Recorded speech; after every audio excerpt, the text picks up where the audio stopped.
The Great Pyramid has stood for over 4,500 years. It is the last of the ancient wonders still standing. What did its builders understand about endurance that we have since forgotten? This video will reveal the hidden architectural rules that allowed these legendary structures to defy earthquakes, erosion, and the passage of centuries. We will uncover the secret principles of material selection and force distribution that ancient engineers embedded in their stone masterpieces.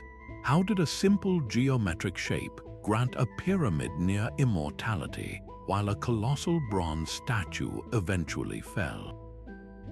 By the end, you will see these iconic ruins not as dusty relics, but as active blueprints for building a legacy that lasts. What single quality do you think is most essential for a structure to survive for millennia? A modern skyscraper is engineered to last perhaps a century, maybe two, but the architects of antiquity were playing a much longer game, designing for a timescale we can scarcely comprehend. This is the true definition of architectural endurance, a concept far beyond simple brute strength. It is the delicate, intentional synergy between a structure's design, its materials, and its environment, creating something that can actively resist decay, natural disasters, and the slow, creeping neglect of humanity. For a monument to become one of the seven wonders, it had to prove itself against earthquakes, conflicts, and relentless weathering, not for decades, but for millennia. This was achieved through brilliantly clever engineering. As experts like structural engineer David Billington have highlighted, the most enduring buildings in history often master a critical balance, possessing enough mass for stability, yet enough flexibility to move with the earth, using pure geometry to channel destructive forces away from their most vulnerable points. We can break this down into three core components. First is material durability, selecting stone or bronze that could withstand the elements. Second is structural integrity, the hidden logic of weight and support that prevents collapse. And third is adaptive design, features that address specific environmental threats. Consider the legendary Hanging Gardens of Babylon. Their fame rests not just on their beauty, but on the ingenious solution to their greatest enemy, water. Could their layered, waterproof terraces, constantly irrigated, have been what prevented soil erosion and the structural collapse that would have doomed a lesser building? This foundational understanding of endurance as an active, multi-faceted achievement transforms these wonders from static ruins into dynamic lessons. They were not just built to be strong, they were built to survive, and that survival began with the very earth upon which they stood. The choice of stone was not a matter of chance but a profound science. In the quarries of ancient Egypt, workers did not merely extract rock, they listened to it. They selected Chora limestone for the Great Pyramid's gleaming exterior, not just for its beauty, but for its incredible density, a quality that would resist the scouring desert winds for thousands of years. Inside, the massive burial chambers were built from immense blocks of granite, a stone chosen for its immense strength, capable of supporting the staggering weight of the pyramid above without crumbling. This was material mastery, the first and most vital principle of architectural endurance. Builders understood that every substance had a personality, a unique way of interacting with the world.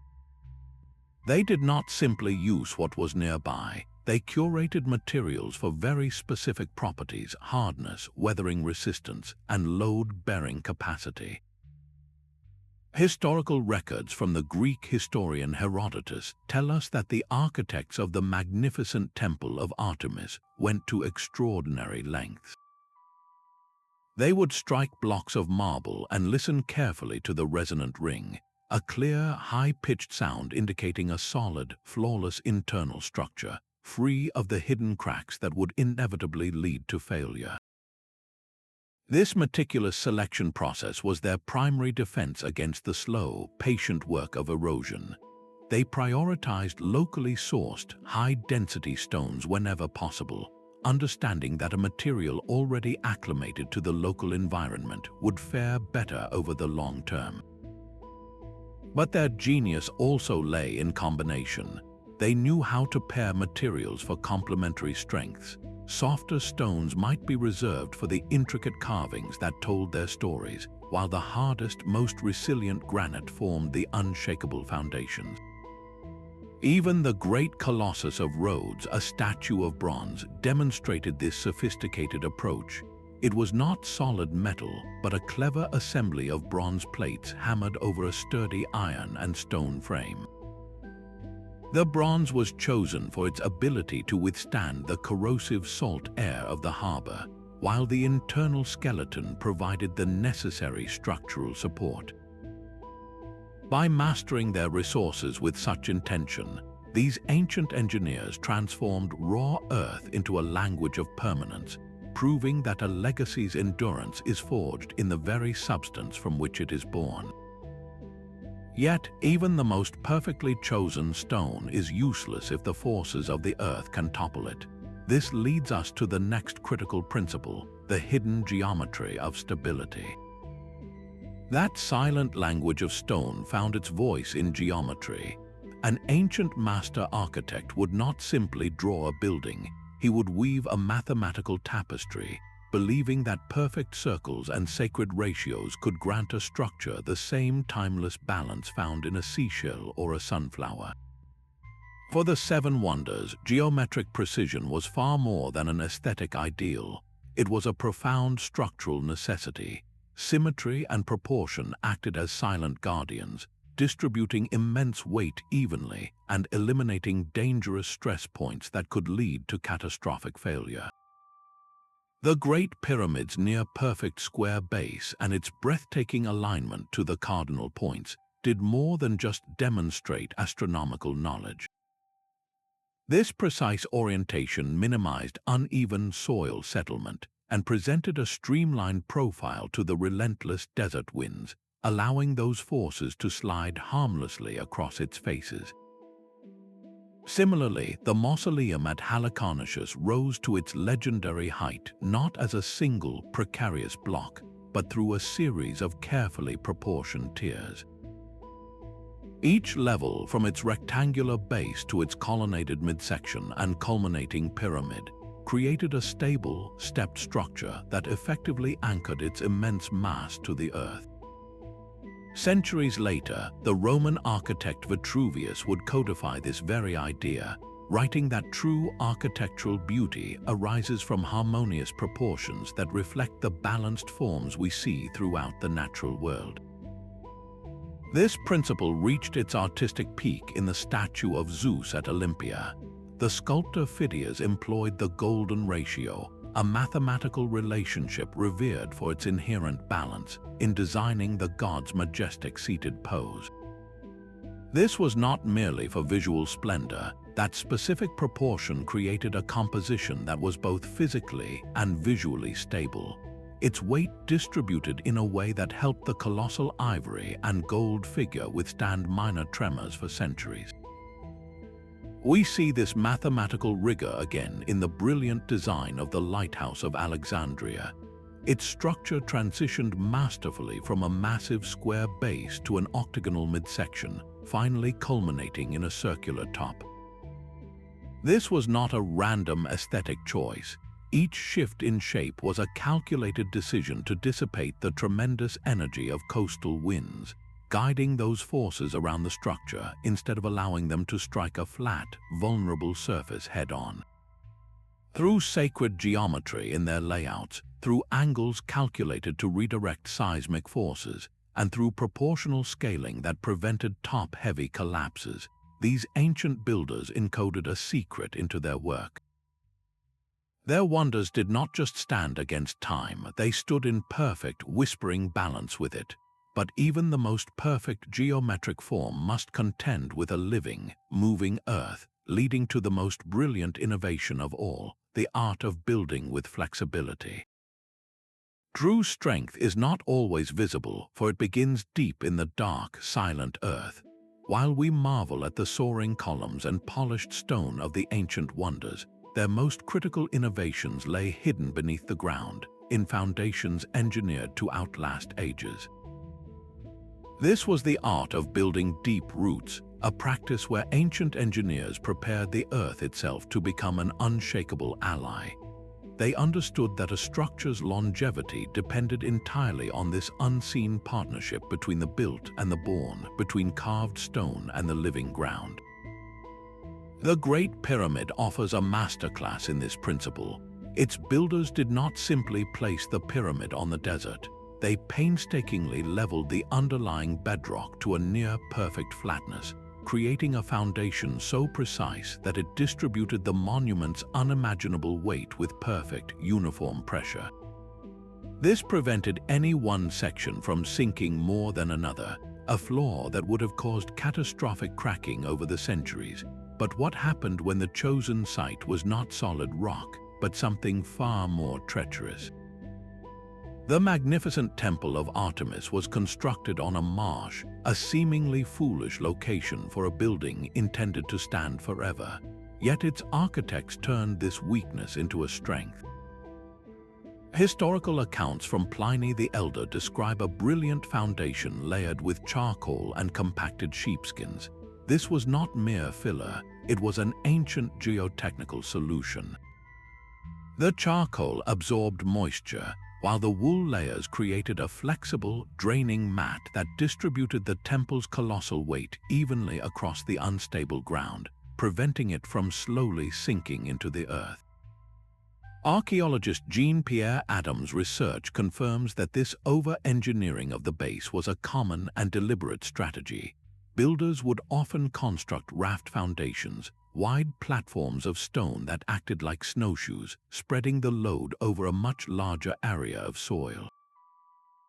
They also employed stepped foundations where the underground base was wider than the structure above, anchoring it deeply and locking it into place.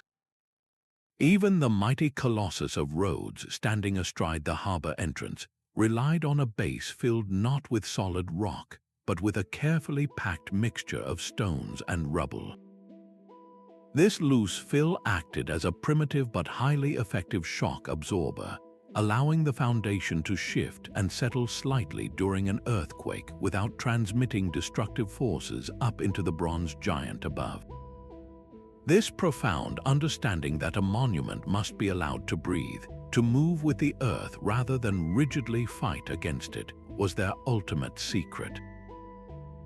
They invested immense labor and genius into what would never be seen, because they built not for the applause of their generation, but for the silent judgment of 1,000 generations to come. And with these deep roots securely planted, their creations were ready to face their most unpredictable foe, the raw, untamed power of the natural world. That immense weight, pressing down for millennia, never caused the stone to buckle because ancient architects understood force not as an enemy to be defeated, but as a river to be guided. They mastered the principle of load distribution, channeling the colossal burdens of their creations along carefully planned paths to avoid any single point of concentrated stress. This was the hidden logic that prevented catastrophic cracking and collapse. At the mausoleum of Halicarnassus, the weight of the entire structure was gracefully managed by its stepped pyramid roof. Each tier redirected the forces from the pinnacle down to the wider, more stable base below, a brilliant cascading effect that eliminated dangerous pressure points. We see this same intelligent foresight in the Lighthouse of Alexandria. Its walls were not uniformly thick, but cleverly tapered, growing substantially wider and more robust at the base where they met the full fury of ocean winds and the structure's own massive weight. Modern engineering analysis reveals that these ancient designs are startlingly similar to the principles we use today. The concept of an arch, for instance, is a masterclass in load distribution. Instead of a weak point over a doorway or window, The arch's curved form actively channels the weight above it sideways and down into the supporting walls, transforming a vulnerability into a moment of structural strength. This same logic applied to Corbeling, where each successive layer of stone is stepped slightly outward, carefully balancing the load. Builders also employed batter walls that sloped gently inward as they rose, creating a profile that was inherently more stable against tipping. And in the Temple of Artemis, the famous forest of columns was not just for grandeur, it was a calculated network of support. Each pillar shared the immense load of the marble roof, ensuring no single beam had to bear an impossible burden. Even the legendary hanging gardens, if they existed as described, would have relied on this principle. Their tiered, earth-filled terraces likely used vaulted stone channels to carry the weight of soil and water outward into the supporting walls, preventing the entire garden from collapsing under its own saturated mass. By thinking in terms of force flow, these visionaries designed their wonders not just to stand, but to carry their immense burdens with a timeless, graceful strength. Deep within the Great Pyramid, the air grows still and heavy in the king's chamber. Above, the ceiling is not a single slab, but a masterpiece of layered stone, each block stepping inward over the one below until they meet in the center. This is a corbelled vault, a false arch that has held the mountain of stone above it for millennia. It is a perfect example of how ancient builders turned gravity against itself, redirecting the immense downward force outward and upward into the surrounding structure. Corbeling and its more evolved cousin, the true arch, were revolutionary techniques for spanning open spaces without any modern reinforcement. They allowed interior chambers to exist, grand doorways to be formed, and entire buildings to achieve a new level of stability.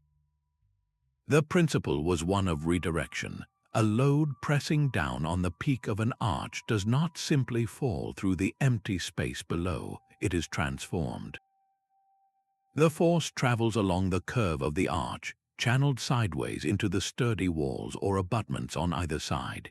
Historian John Romer notes that this transfer of weight was the key to preventing mid-span failures, the kind of collapse that would happen if a simple, flat lintel were used to support such colossal weight. While both methods achieve a similar goal, they work in distinct ways. Corbeling is the more ancient, straightforward approach, creating a stepped, inverted staircase effect by having each stone course overlap the one beneath it. The mausoleum at Halicarnassus used corbelled chambers to support the heavy marble statuary and friezes that adorned its interior. In contrast, a true arch is a more sophisticated system of interlocking, wedge-shaped stones called voussoirs. When these stones are assembled with a central keystone at the apex, they lock together under pressure, creating a single, incredibly strong unit. The Lighthouse of Alexandria almost certainly used true arches in its internal ramps and passages, a design that could better withstand the constant push and pull of coastal gales. This clever manipulation of forces extended even to decorative elements.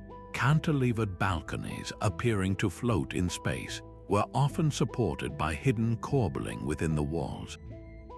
And in multi-story structures, builders would frequently combine both techniques, using arches for wide lower openings and corbelling for smaller upper features. Even the fabled hanging gardens of Babylon, if they existed, would have relied on this principle, with corbelled stone slabs likely forming the elevated planters, their design resisting the immense outward pressure of tons of soil and water. These builders understood that to achieve true endurance, a structure could not simply resist the forces of nature. It had to engage with them, to turn the downward pull of gravity into an upward triumph of engineering. And with these stable forms secured, the final challenge was to protect their surfaces from the slow, patient work of the elements. The ground itself could become an enemy, trembling with a force that could shatter the strongest stone. In regions like Greece and Turkey, where the earth frequently stirs, ancient builders did not simply construct rigid monuments. They designed for movement, creating structures that could dance with the tremors rather than stand rigidly against them. This was the genius of seismic resilience, an active strategy woven into the very fabric of the Seven Wonders. The Temple of Artemis, for instance, did not just rise from its marshy foundation, it was designed to sway. Its forest of marble columns were not locked into place with inflexible mortar. Instead, they were often connected with wooden dowels. These wooden pins acted as primitive but highly effective shock absorbers, allowing the stone blocks to shift and pivot slightly during a quake, absorbing the destructive energy that would otherwise cause the entire colonnade to fracture and collapse. The Colossus of Rhodes demonstrated a different approach to the same problem. Though eventually toppled by a massive event, its unique construction likely helped it survive lesser tremors for decades. Its bronze skin was malleable, able to bend and flex under stress, while its internal iron and stone frame provided a rigid skeleton. This combination of a flexible exterior and a strong core is a principle still used in modern engineering. Research by seismologists like Amos Nur highlights that the most stable forms are often the simplest. The Great Pyramid's immense weight and low, broad profile gave it a center of gravity so close to the ground that seismic waves had difficulty tipping it. Its perfect symmetry meant that shaking forces were distributed evenly around its form, preventing a fatal twist. Builders employed other clever tricks to grant their creations this vital flexibility. They would sometimes construct walls with internal cavities filled with loose rubble, creating zones that could compress and shift without failing. In foundations, layers of lead or packed clay were used to isolate the structure from the moving ground beneath, a concept we now call base isolation. The mausoleum at Halicarnassus, with its broad, stepped base, was inherently resistant to the rocking motion of a tremor, its wide footprint holding it firmly to the earth. Even columns were sometimes given a deliberate, almost imperceptible inward lean, a calculated design to counteract the outward sway caused by shaking. These were not random acts of construction, but a profound, anticipatory understanding of a violent world. By building flexibility into their stone and bronze, these ancient engineers ensured their wonders could endure the Earth's fury, offering timeless lessons in resilience that continue to shape how we build our own cities today.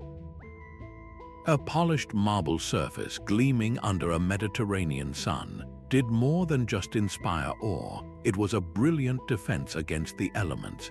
The architects of antiquity understood that a structure's greatest enemy was often not a single cataclysm, but the slow, patient work of rain, wind, and salt air. They engineered their wonders with a second skin, a suite of weatherproofing techniques that actively shed the forces of decay. The lighthouse of Alexandria, lashed by storms for centuries, was not merely built, it was sculpted to endure. Its smooth, sloping faces presented no sharp corners for the wind to grip, allowing gales to slide harmlessly over its form. This strategic angling was a masterstroke in reducing wind pressure, a principle we now call aerodynamics, applied over 2,000 years ago. But wind was only one foe, water was another. The Great Pyramid's original, now lost, casing stones were fitted together with seams so incredibly tight that a razor blade could not slip between them. This flawless joinery created a near-impermeable shield, preventing desert rains from seeping into the core, where freezing and thawing could have pried the monument apart from within. Conservators like John Ashurst confirm that ancient builders went even further, often treating stone surfaces with natural sealants. Beeswax or plant-based oils were painstakingly applied, creating a hydrophobic barrier that caused water to bead up and roll away, drastically reducing the erosive effects of moisture over centuries. This meticulous attention to water management defined the most enduring sites. The Temple of Artemis employed elegantly carved spouts, much like stone gargoyles that projected rainwater far from its vulnerable foundations. Elaborate underground channels and cisterns captured this runoff, preventing soil erosion around the base that could have destabilized the entire colossal structure. Even the legendary hanging gardens would have relied on sophisticated waterproofing, their elevated terraces likely lined with layers of baked clay and reed mats to contain the constant flow of irrigation, protecting the structural integrity of the walls from within. By tailoring every surface and angle to their specific environment, these builders ensured their creations could resist the endless assault of nature. They proved that true endurance is not just about bearing weight, but about gracefully repelling the slow, silent touch of time itself. Precision was the true mortar of the ancient world. Peer between the colossal stones of the Great Pyramid, and you will find gaps so incredibly thin a modern credit card cannot slip through. This was not a sign of omission, but of mastery, a dry stone joinery that relied on perfect cutting to create stability without any binding agent at all. This method offered a brilliant advantage. It allowed for natural drainage and even permitted stones to be reset after minor earth tremors, as they could shift and then settle back into their precise positions without the brittle failure of a rigid glue. Yet when a binder was necessary, these builders were alchemists of adhesion. At the mausoleum of Halicarnassus, they used a lime-based mortar that cured into a bond both durable and slightly flexible, allowing the entire structure to breathe and undergo minor shifts without developing catastrophic cracks. The Roman architect Vitruvius recorded their sophisticated recipes, which often included volcanic ash for extra strength or even egg whites to enhance water resistance. They understood that the connective tissue between stones was as vital as the stones themselves. This philosophy extended to mechanical fasteners. In the lighthouse of Alexandria, builders used iron clamps, metal clamps poured with molten lead to lock adjacent blocks together, creating a unified wall that could resist the relentless pummeling of sea winds. They also employed dovetail joints, wooden pegs in tension areas that provided crucial flexibility, and they selected their mortar compositions based on the local climate, favoring gypsum in arid regions for its rapid setting. Even the magnificent throne of the statue of Zeus was likely assembled using hidden bronze tenons to join its massive marble sections seamlessly. This meticulous attention to every joint and seam transformed a pile of individual stones into a single, cooperative mass.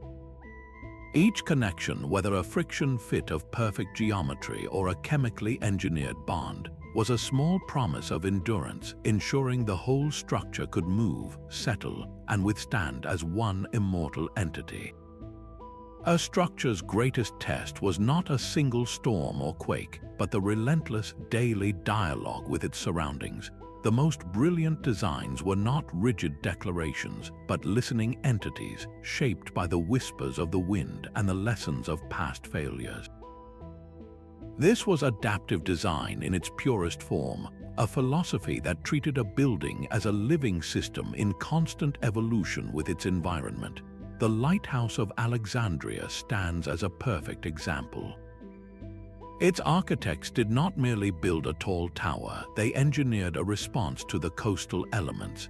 The windows were not placed randomly, they were carefully angled to deflect the powerful sea winds, reducing the strain on the structure. Inside, a wide, spiraling ramp allowed donkeys to carry fuel to the beacon fire, a practical solution that addressed the ongoing need for maintenance and operation. This was a design that anticipated the future, not just the moment of its completion. This principle of iterative improvement is etched into the very history of the Temple of Artemis. After an early version was lost to a flood, the rebuilt temple incorporated enhanced drainage channels and a raised platform. When another iteration suffered damage, perhaps from a tremor, the column spacing was adjusted in the next reconstruction, creating a more resilient grid that could better absorb seismic energy. Each rebirth was not a simple copy, but an upgrade, a direct application of hard-won environmental knowledge. This adaptability even extended to the molecular level of the materials themselves. Some researchers, like Joseph Davidovitz, propose that the blocks of certain Egyptian monuments were not purely quarried stone, but a form of geopolymer, a man-made concrete using local limestone aggregates. The theory suggests that when the morning dew or a rare rain settled on these stones, the material would undergo a slight expansion, actively self-tightening the joints over time and strengthening the monument against the elements. This profound willingness to learn and change transformed potential flaws into enduring features. The proportions of a building might be modified after a minor collapse was observed. Local materials were favored not just for convenience, but because they had already proven their ability to age gracefully in that specific climate. Multifunctional elements became a hallmark of this intelligence. In the hanging gardens, the terraces were not merely planters, they were integral structural supports, their weight and design contributing to the overall stability of the ziggurat. Even the Colossus of Rhodes, with its hollow, bronze shell legs, may have been designed to allow artisans to climb inside for inspection and repair, a built-in maintenance system for a statue perpetually battling salt air. This dynamic conversation between creation and context is the ultimate lesson. Endurance was not a quality they built into these wonders at the start. It was a skill the structures themselves learned, guided by the thoughtful, observant hands of their creators. And this legacy of learning from the past raises a profound question for our own future. What would we build today if we too designed for 1,000 years from now? A god's flowing marble robe was more than a symbol of divine power. It was a cleverly engineered support system. In the statue of Zeus at Olympia, the sculptor Phidias designed the god's majestic seated posture and the drapery cascading from his throne not simply for awe but for stability. The thick folds of the sculpted robe added crucial mass and rigidity to the statue's lower sections, helping to distribute the immense weight of the ivory and gold figure and anchor it against swaying. This was the profound principle of symbolic integration, where cultural meaning and structural necessity became one and the same, each reinforcing the other to achieve a shared goal of permanence. The Great Pyramid's near-perfect alignment with the circumpolar stars was a declaration of the pharaoh's celestial journey, yet this sacred orientation also resulted in a perfectly square base, a geometric form of unmatched stability that effectively resisted the shifting desert sands. At the mausoleum of Halicarnassus, the breathtaking sculptural friezes that wrapped its perimeter were not merely decorative, they added substantial weight and reinforcement to the walls, turning art into an integral component of the building's load-bearing capacity. As archaeologist Lynn Meskel has observed, ancient cultures saw no distinction between a building's spiritual harmony and its physical endurance, believing that a structure in balance with the cosmic order was inherently granted a longer life. This philosophy manifested in brilliantly practical ways. Architects used mythological figures as caryatids, sculpted female forms that served as elegant, load-bearing columns, their heads supporting the entablature while telling a cultural story. Sacred geometrical ratios, revered for their spiritual perfection, were often found to coincidentally create the most stable stress distributions, their mathematical harmony translating directly into physical resilience. Even the Hanging Gardens of Babylon, with its tiered terraces said to represent a holy mountain of the gods, used that symbolic layered design to achieve a gradual descent of structural loads, easing the burden on the vaults and arches below. By weaving their deepest beliefs directly into the masonry, These builders created monuments that were resilient in spirit as well as in stone, achieving an endurance that was, in every sense, built to last. The choice of where to build was as critical as how to build. Before a single stone was laid, ancient architects engaged in a profound dialogue with the landscape, seeking locations where the earth itself would become a permanent ally. The lighthouse of Alexandria did not simply occupy a random spot on the island of Pharos. It was strategically positioned on a stable platform of bedrock, its elevation amplifying the reach of its fire, while its foundation anchored it against the most violent Mediterranean storms. This was not a matter of convenience, it was a deliberate science of site selection, a multifaceted calculation balancing visibility, defense, and most importantly, geological stability. The Great Pyramid's rise from the Giza Plateau was a masterstroke of this logic. The site provided a massive, level surface of solid limestone, a natural foundation far from the unpredictable floodplains of the Nile that could have washed away a lesser monument over centuries. Similarly, the Temple of Artemis was placed near Ephesus not only for its deep religious significance, but for its direct access to the pristine marble quarries that supplied its columns, minimizing the immense logistical challenge of transporting such heavy materials over long distances. Modern geotechnical studies confirm what these builders intuitively understood. They consistently favored elevated ground with excellent natural drainage, consciously avoiding zones susceptible to landslides or the slow, silent sinking of unstable soil. This wisdom manifested in several key principles. The foremost was a clear preference for building directly upon bedrock, the unshakable bones of the earth, rather than risk settling on loose soil or sand. They also considered solar and wind patterns, orienting structures to minimize the corrosive effects of the sun's strongest rays or the constant abrasion of prevailing winds. Proximity to essential resources was another vital factor, as seen with the Colossus of Rhodes. Its location near the city's bustling bronze workshops meant that artisans and materials were readily available for the constant maintenance required to protect the giant from the corrosive salt air. Even the legendary Hanging Gardens of Babylon, if they existed, demonstrate this complex calculation. Their alleged location would have leveraged the Euphrates River for a constant supply of irrigation water, but that same advantage demanded an extraordinary investment in waterproofing to prevent the saturated earth from destabilizing the entire complex. This meticulous placement meant these wonders were not just constructed with strength, they were planted in environments where they could truly thrive. Their longevity was secured not only by the genius in their design, but by the profound wisdom in their address. A gleaming white casing stone on the Great Pyramid did not stay flawless by chance. It was the result of a sacred, ongoing pact between a monument and its people. These wonders endured not merely because of their initial brilliance, but through centuries of deliberate, loving care, a continuous cycle of preservation that viewed each structure as a living member of the community. Maintenance was the silent, unsung hero of architectural immortality.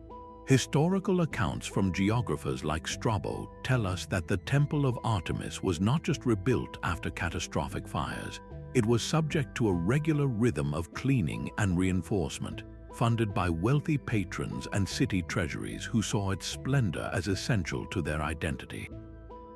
This was an investment in cultural memory, a recognition that a building's value extended far beyond its stone and mortar.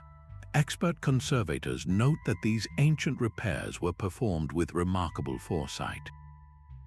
Artisans would replace a weathered block not with any available stone, but with an identical material, quarried from the same source and dressed using the same techniques.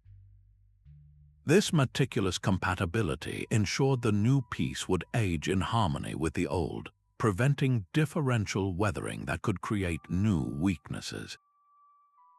To manage this immense responsibility, societies established dedicated guilds or priesthoods. These specialized keepers possessed the secret knowledge, the recipes for mortars, the geometry for recarving a faded frieze, and the rituals for their work. They developed a sophisticated toolkit for preservation, from bronze chisels for precise stone dressing to abrasive sands for repolishing marble to a brilliant, reflective sheen. Timing was everything. Major repairs were scheduled for the dry, stable seasons, avoiding the further damage that could be caused by working on rain-softened foundations or in freezing temperatures. At the mausoleum of Halicarnassus, its legendary sculptural friezes were likely periodically treated with linseed oil or beeswax, a protective coating that filled microscopic pores and repelled the rain, preventing the slow dissolution of their intricate details. This culture of continuous care transformed static monuments into dynamic legacies. Each replaced stone, each repolished surface, was not an erasure of the past, but a new thread woven into the tapestry of time, a direct handshake between generations. It was this profound, enduring commitment, more than any single engineering trick, that truly granted these wonders their long lives. For a society to build for millennia, it first had to promise to remember. Deep within the king's chamber, granite beams more than strong enough to support the pyramid's weight create a ceiling of pure excess. This was not a miscalculation, but a philosophy. Ancient builders understood that survival demanded a reserve of strength, a hidden buffer against the unpredictable. They practiced the principle of over-engineering, constructing far beyond the demands of the moment to create a legacy that could absorb the shocks of 1,000 unknown futures. This approach transformed their wonders into fortresses of time, built with safety margins so vast they could withstand forces their creators could never have witnessed. The lighthouse of Alexandria's foundation was not just deep, it was monstrously so, plunging into the earth to act as a colossal counterweight, anchoring the towering structure against the most violent storms imaginable. At the Temple of Artemis, the forest of columns was so densely packed that the roof would have remained standing even if multiple pillars had failed, a built-in redundancy that guaranteed stability. Engineering analysis of these sites consistently reveals a conservative design ethos, one that intentionally compensated for any potential weaknesses in material quality or minor flaws in construction. This philosophy manifested in several key strategies. They consistently designed for worst-case scenarios, envisioning 500-year floods or earthquakes of legendary force, and then building to withstand them. They engineered multiple load paths so that if one support system was compromised, the weight would naturally find another route to the ground, preventing a chain reaction collapse. Even decoration served this goal of excess strength. The sprawling, heavy statuary that adorned the mausoleum at Halicarnassus was not merely artistic expression, it added crucial mass and rigidity to the walls, turning art into structural reinforcement. The thick bronze plates of the Colossus of Rhodes, far thicker than needed for mere form, were likely intended as a sacrificial layer, a bulk of metal so immense it could weather centuries of corrosive salt air before being eaten through. By gifting their creations with this profound surplus, these architects were not being wasteful, they were being wise. They were planting a seed of permanence with reserves so deep that even the slow erosion of empires could not fully consume it. A structure's true shield was not always made of stone, but of story. The marble columns of the Temple of Artemis were kept gleaming not by a single generation, but by a sacred relay of care passed from parent to child, from one ruling dynasty to the next.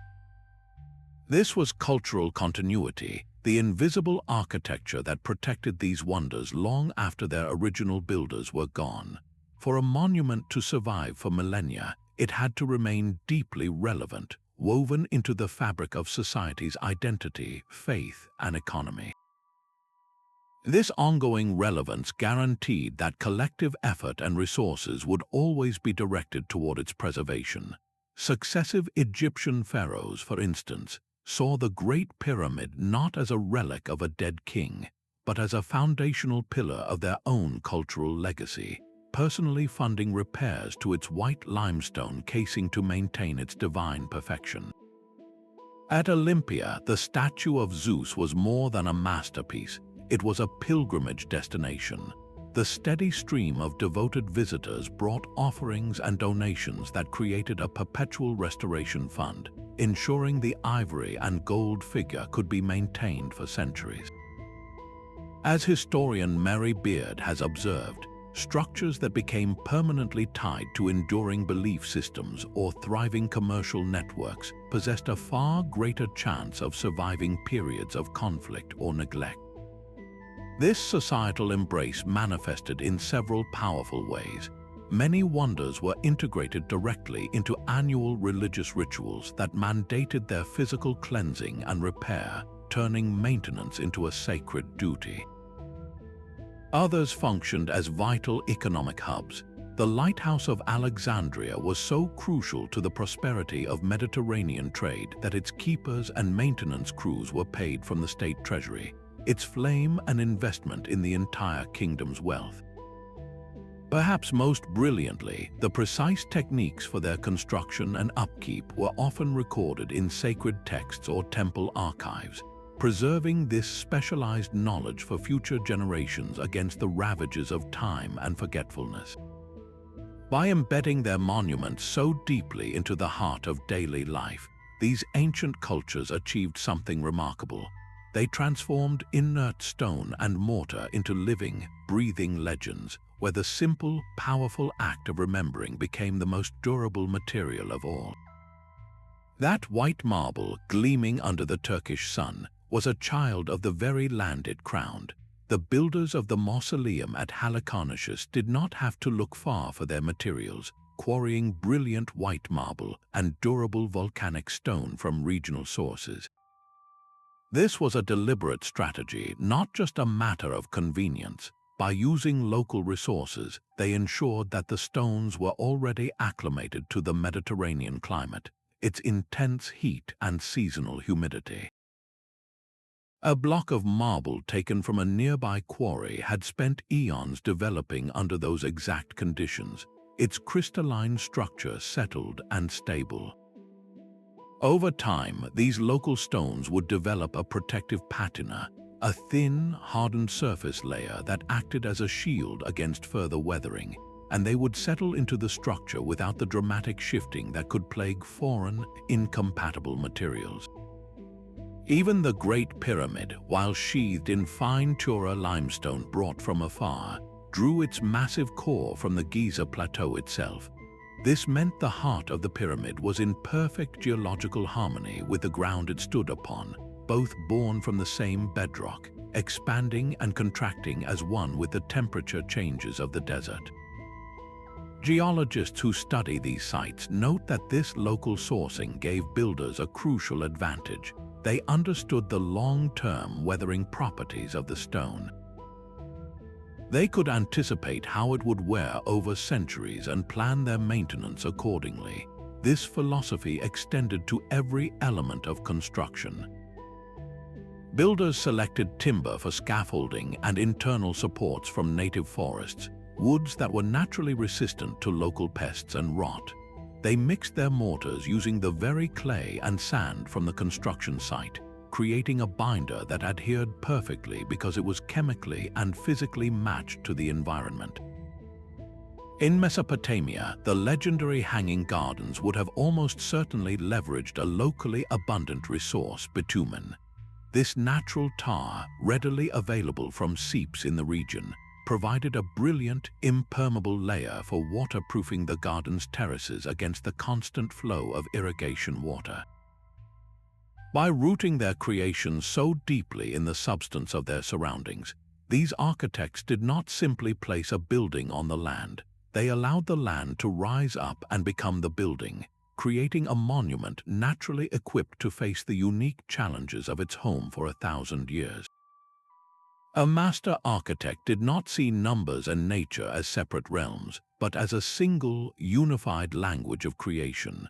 When they calculated the precise height to circumference relationship of the Great Pyramid, a ratio remarkably close to pi, they were doing far more than demonstrating mathematical prowess. They were embedding a fundamental constant of the universe into the stone, believing this cosmic alignment would grant the structure a share of the universe's own permanence. This was the power of sacred geometry, where mathematical ratios like the golden section were not merely aesthetic choices, but profound structural tools. These specific proportions, revered for their inherent balance, naturally resulted in forms that distributed weight and stress with an almost magical efficiency. In the Temple of Artemis, the rhythmic spacing between its forest of columns was not arbitrary.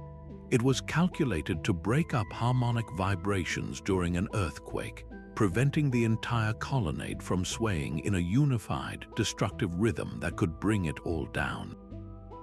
Similarly, the majestic seated pose of the statue of Zeus was meticulously designed using the golden ratio. This specific proportion, often found in natural forms like seashells and sunflowers, placed the statue's center of gravity in an optimal position, creating a composition that was visually and physically balanced, able to withstand minor tremors for centuries. Scholars like Robert Lawler have long argued that this was the core belief, that a structure mirroring the perceived order of the cosmos would inherently participate in its durability. This philosophy manifested in brilliantly practical applications. Builders used irrational numbers like phi, approximately 1.618, to create self-reinforcing shapes where each part related harmoniously to the whole. They employed modular planning where every dimension of a temple was a multiple of a single base unit, ensuring perfect consistency and eliminating weak points caused by irregular proportions.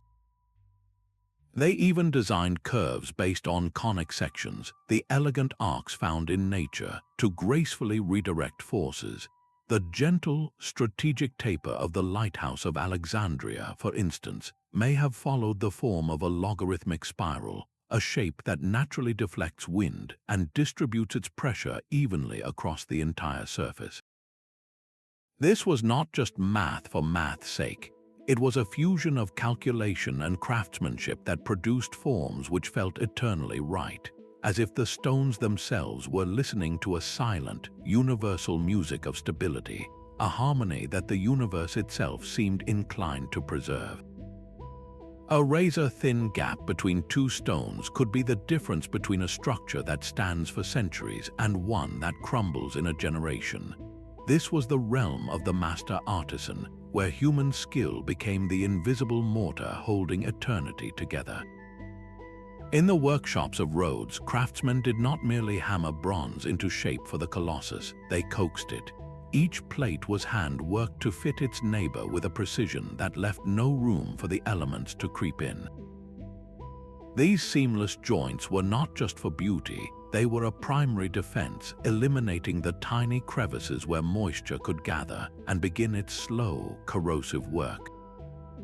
This was craftsmanship in its highest form, the human element transforming raw material into a unified, resilient whole. The same obsessive attention to detail defined the Great Pyramid. Using only simple copper chisels and abrasive sand, workers achieved a near-perfect fit between multi-ton blocks. This was not a primitive method, it was a brilliantly effective one. The resulting uniformity distributed the pyramid's astronomical weight so evenly that no single point was ever forced to bear a disproportionate burden, preventing the stress concentrations that lead to cracking and collapse over time. Historical accounts from ancient scribes celebrate the sculptors of Ephesus who polished the marble columns of the Temple of Artemis to a mirror-like brilliance. This was not mere vanity. That intense, reflective surface dramatically reduced the stone's porosity, creating a slick shield that shed water and wind-borne grit far more effectively than a rough, pitted finish ever could. This deep knowledge was not born in a single lifetime but passed carefully through generations. Rigorous apprenticeship systems ensured that the secrets of cutting, fitting, and finishing were preserved and refined. A young stone carver would spend years learning to read the grain of a marble block, to know exactly how to strike it to avoid a hidden fissure. They mastered specialized tools, bronze saws that could cut with astonishing accuracy, and weighted plumb bobs that guaranteed every wall was perfectly vertical. This dedication to excellence often blurred the line between art and engineering. The fluted grooves running down a Greek column were an aesthetic marvel, but they also added crucial rigidity, like the corrugations in a piece of modern cardboard, making the slender pillar far stronger against buckling. At the mausoleum of Halicarnassus, the vast sculptural friezes depicting epic battles were not assembled from many pieces. They were carved from single, massive stones.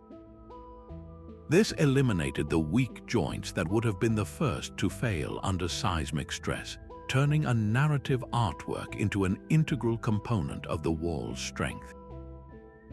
In the hands of these artisans, every block was a masterpiece, and every wonder became a testament to what human hands, guided by generations of accumulated wisdom, could achieve. The windows of the lighthouse of Alexandria were not just openings for light, but carefully angled instruments for managing the coastal air. This was climate-responsive architecture in its most brilliant form, a philosophy where a building was tailored to its environment, designed to breathe with the weather rather than stand rigidly against it.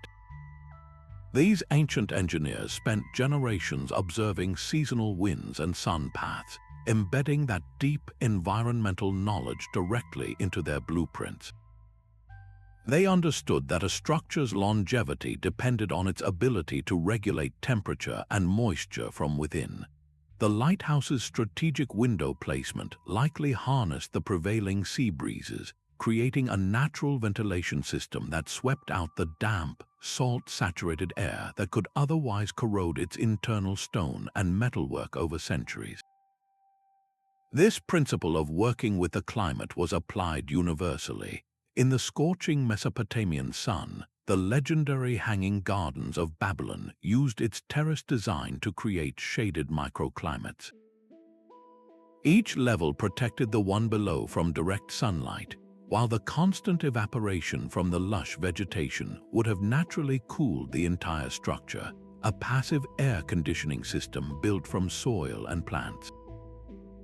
Meanwhile, the Great Pyramid's stark, compact form presented a minimal surface area to the scouring desert winds, its smooth faces offering no purchase for the abrasive sandstorms that could have worn down a more complex shape. Research by climatologists like Carl Butzer confirms that this was a deliberate, long-term strategy. Builders selected materials not just for strength, but for their thermal properties. Thick stone walls with high thermal mass would absorb heat during the day and slowly release it at night, stabilizing interior temperatures against the desert's extreme swings. Roofs were pitched not for style, but for function, their steep angles expertly shedding heavy rain or snow before water could seep in and freeze. Even the color of stone was a considered choice, with lighter hues in sun-drenched regions reflecting heat, while darker stones in cooler climates might be chosen to absorb warmth. The Temple of Artemis demonstrated this with its open, columnar design, a forest of marble that allowed cooling breezes to flow freely through the sacred space, carrying away the humidity that encourages decay and mold. This was not a battle against nature, but a profound collaboration, ensuring these wonders provided enduring comfort and stability by listening to the quiet, persistent voice of the world around them.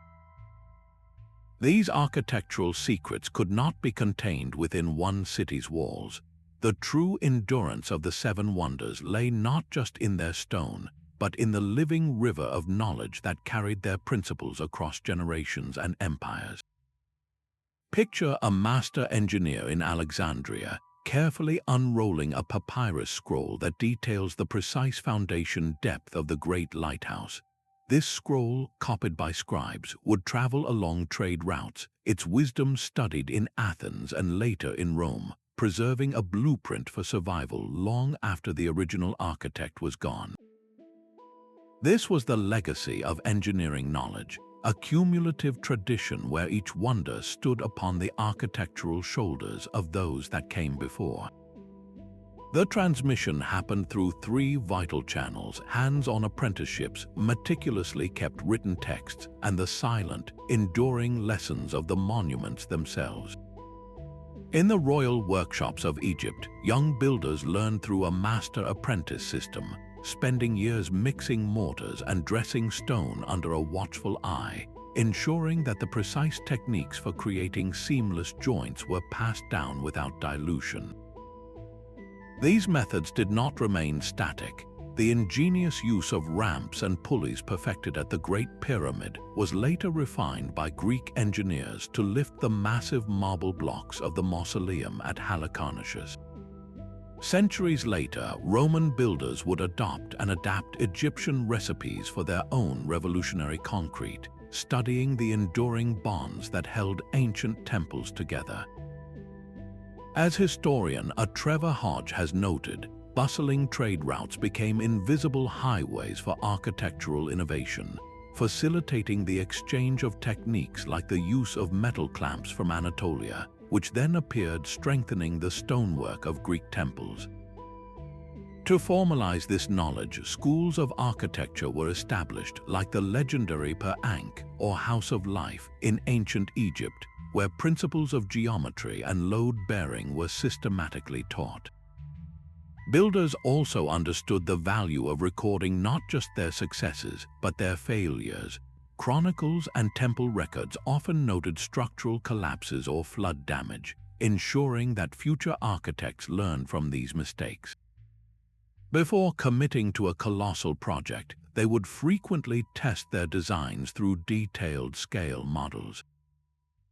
The magnificent Colossus of Rhodes, for instance, was almost certainly preceded by smaller, detailed prototypes in clay or wax, allowing its creators to identify and resolve potential weaknesses in the statue's stance or support system long before the first bronze plate was ever hammered.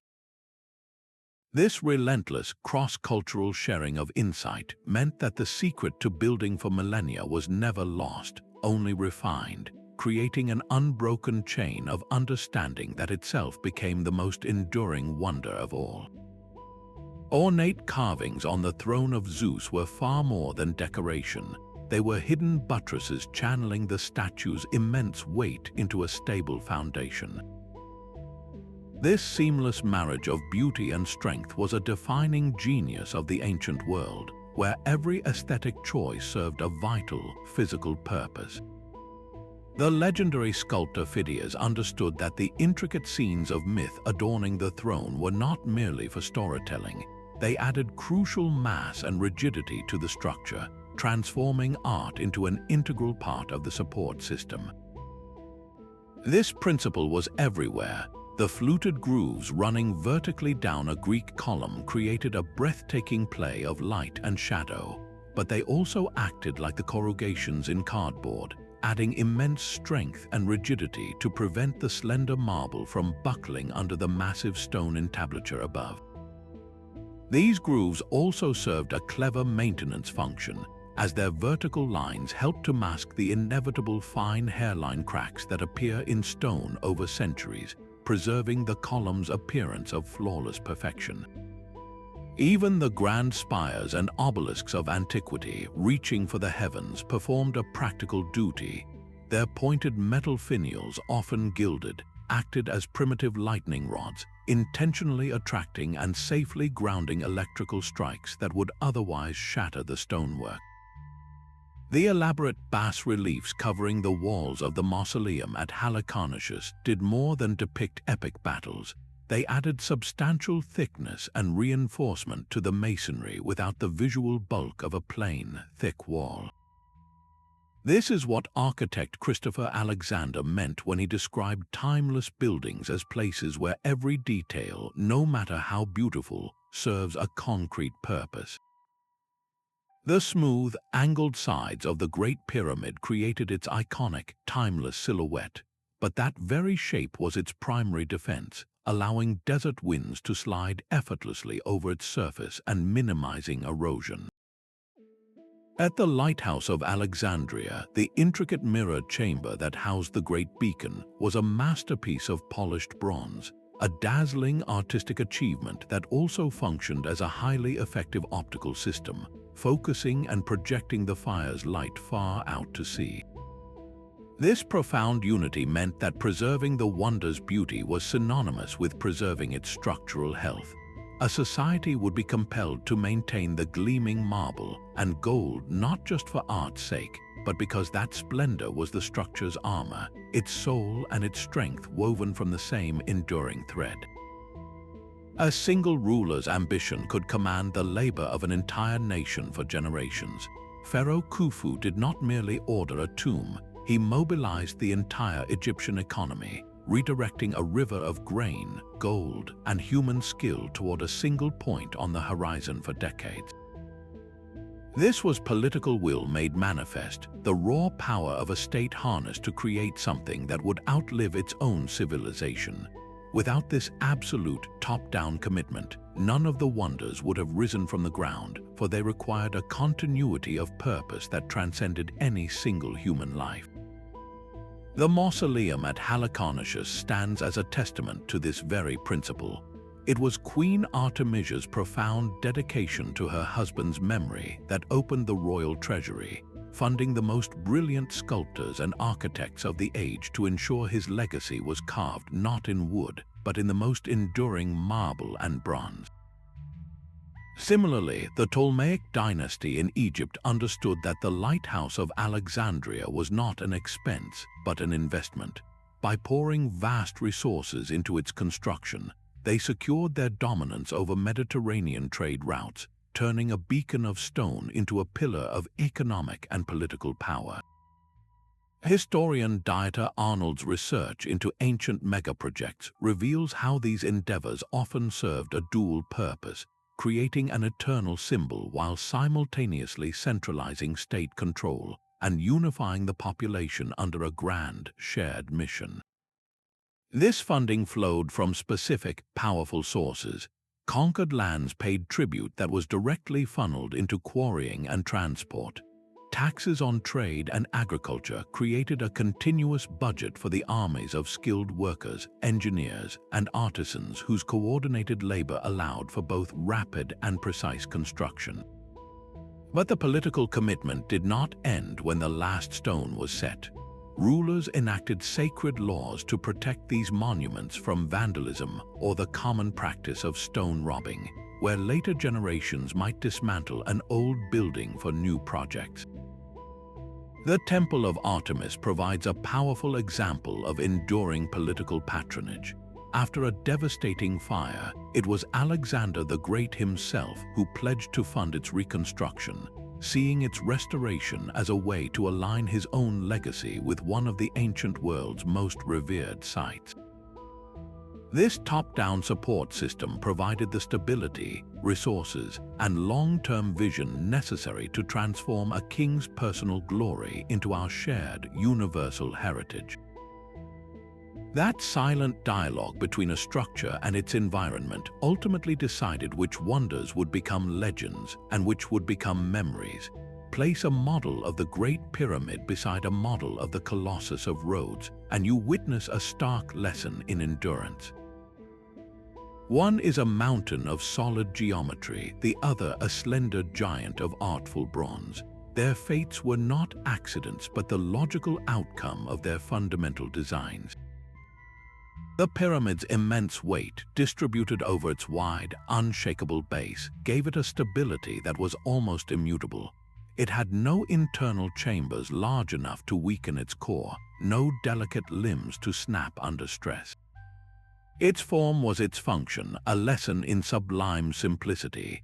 The Colossus, by contrast, was a masterpiece of complexity. Its tall, slender profile presented a large surface area to the wind, and its jointed, human-like form created discrete points of weakness where forces could concentrate. When the earth shook, the pyramid's continuous load path allowed the energy to flow through it as a single, unified mass. The Colossus, with its separate legs and bronze plates anchored to a frame, was vulnerable to the shearing and twisting of lateral forces that its design could not adequately dissipate. As engineering studies by figures like J.E. Gordon have highlighted, structures that behave as a monolithic whole often possess an inherent advantage over those assembled from many discrete, interconnected parts. This comparative analysis reveals the first critical filter of time, the unforgiving nature of physics itself, yet the materials chosen were equally telling. The pyramid stone was passive, aging slowly and predictably, gaining a protective patina. The Colossus bronze, while magnificent, was in a constant, active battle with the salt air, its surface slowly surrendering to a battle of chemistry that required relentless maintenance to win. This introduces the human element in the story of survival. The lighthouse of Alexandria endured for centuries not solely because of its brilliant tapered design, but because it was cherished. It was a vital economic asset, and so a culture of continuous repair was woven into its very purpose. Its stones were reset, its mortar replenished, its beacon maintained by generations who understood its value. Contrast this with the legendary Hanging Gardens of Babylon. If they existed, their greatest marvel was also their greatest vulnerability, water. Without an unbroken lineage of care, the very irrigation that gave them life would have inevitably led to water damage, eroding their foundations and saturating their structural cores until collapse became inevitable. The final, decisive factor was location. A wonder built in a stable geological zone, like the pyramid on the Giza Plateau, faced a fundamentally different set of challenges than one constructed in an active seismic zone like Rhodes, or on a coast lashed by storms like the lighthouse. Endurance, then, was never guaranteed by a single brilliant idea. It was a mosaic, a delicate interplay of a monument's inherent design, the durability of its substance, the consistency of human care, and the specific, relentless tests of its place on Earth. This leads us to a final, profound question. What happens when these timeless principles are forgotten? And how did the knowledge that built the pyramids seemingly vanish for ages? The silent principles that held the mausoleum upright are now coded into the steel frames of our tallest skyscrapers. Modern seismic engineers, designing for cities that rest on shifting fault lines, have rediscovered the ancient wisdom of the stepped pyramid. The setbacks in a contemporary high-rise, where each tier is slightly narrower than the one below, are a direct echo of that ancient design, creating a stable profile that reduces wind pressure and dramatically improves its ability to sway without breaking. This is not a coincidence, but a rediscovery. The geometric grids now embedded in a building's foundation, a system called base isolation, function with the same intelligence as the lighthouse of Alexandria's tapered form, allowing the entire structure to float on a layer of bearings that absorb an earthquake's energy, guiding it away from the vulnerable floors above. Architects like Santiago Calatrava openly draw inspiration from the ancient fusion of art and engineering, creating bridges and towers where the skeleton is also the sculpture, proving that the line between a supporting column and a beautiful form is, and always was, an illusion. We see the Great Pyramid's mastery of load distribution in the sprawling, deep-piled foundations of modern dams and airports, where weight is channeled over vast areas to prevent settling. The same Corbeling that held the pyramid's burial chambers aloft for millennia is now engineered into the breathtaking cantilevers of bridges that seem to defy gravity, each segment carefully balancing the next. Even the temple of Artemis's flexible wooden dowels have their counterpart in the expansion joints of every major highway and skyscraper today, carefully calculated gaps that permit structures to breathe and shift with thermal changes and minor tremors. This legacy extends to our choice of materials, with a renewed focus on local, sustainable stone and concrete that reduce environmental strain and promise greater longevity, just as ancient builders selected stone already acclimated to its home. And in our most important cultural centers, we once again use symbolic integration, weaving community stories and identities directly into the architecture, because a building that means something to people is a building that will be cared for, preserved, and defended. By consciously applying these time-tested rules, from deliberate over-engineering in critical infrastructure to climate-responsive designs that harness natural ventilation, we are not merely copying the past. We are relearning a language of permanence, ensuring that the creations of our own age might one day have a story to tell. The timeless stone of the Great Pyramid has whispered its final secret, one not of hidden chambers but of profound harmony. Our journey through the principles of these ancient marvels reveals that their endurance was not a singular feat of strength, but a symphony of intelligent choices. It was the meticulous selection of stone, the sacred geometry that channeled immense forces, and a deep, reverent dialogue with the natural world and human culture that granted them a near-immortal lifespan. From the pyramid's immutable form to the lighthouse's wind-shedding taper, each wonder teaches us that true longevity arises from the delicate balance between raw power and graceful subtlety, between bold innovation and timeless tradition. These are not dusty relics of a forgotten age, but active blueprints for building a legacy. So the next time you admire a well-made object or consider a project of your own, large or small, remember the ancient masters. Consider the materials you choose, the forces you anticipate, and the story you wish to tell. By weaving their wisdom into our own creations, we honor their greatest lesson, that the most enduring structures are those built in harmony with the world. We hope this exploration has offered you a new lens through which to see the built environment, past and present. If these ideas resonated with you, we would love to hear your thoughts in the comments below. And for more journeys into the enduring mysteries of our past, be sure to subscribe.